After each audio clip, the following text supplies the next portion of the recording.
There's a beautiful scene hidden in this week's Torah portion. At the same time that Avraham, through the efforts of his faithful servant Eliezer, is looking for a wife for his son Yitzchak, Yitzchak is simultaneously looking for a wife for his father Avraham. The commentators explain that Yitzchak went to get Hagar, Avraham's second wife, whom Avraham's first wife Sarah had banished from the household years before, to bring her back to remarry Avraham. So when we're told in this week's Parsha that Avraham married a new wife, Keturah, it's actually not a new wife, it's Hagar. Keturah is just a nickname. Why did Yitzchak go specifically to bring Hagar back so that Avraham could remarry her? One commentator explains that Yitzchak was worried that Hagar might still be holding a grudge against his mother Sarah for having banished her from the household.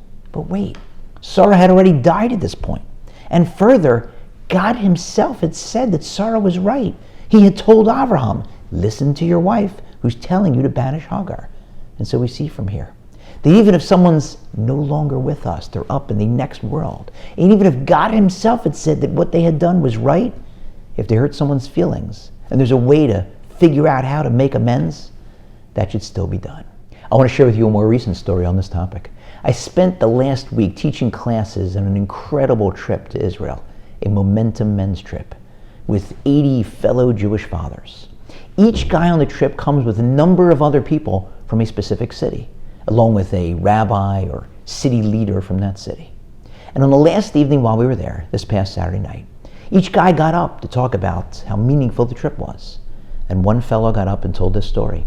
He said that at the Kotel Friday night, after we had finished praying, he went over to one of the other people on the trip from his city and said, can I talk to you for a minute? He said, sure. And he told them the following. He said, 7.5 years ago, I went through an incredibly bitter, hotly contested divorce. It was in litigation, and it was very, very difficult for me. And you don't realize this, but you were my wife's lawyer, and you were one tough son of a gun, and you made my life miserable. When I first heard that you were going to be on the trip, I couldn't believe it. I finally get a chance to go to Israel, and I'm going to be on a trip with my wife's divorce lawyer. But now, after having spent the better part of a week with you, I want you to know that I've thought about it a lot, and all is forgiven. I understand you were doing your job, and I completely forgive you.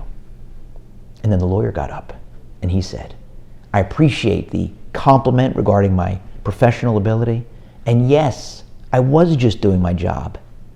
But to the extent that I caused pain and distress to my friend here, I want to publicly apologize to him.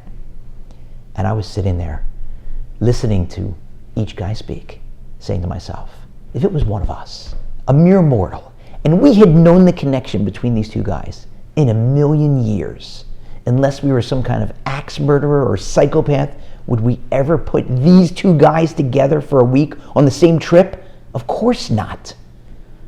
Whoever put the guys together deciding who's going to go on which trip did not know this connection between the two of them, I can assure you. But God did.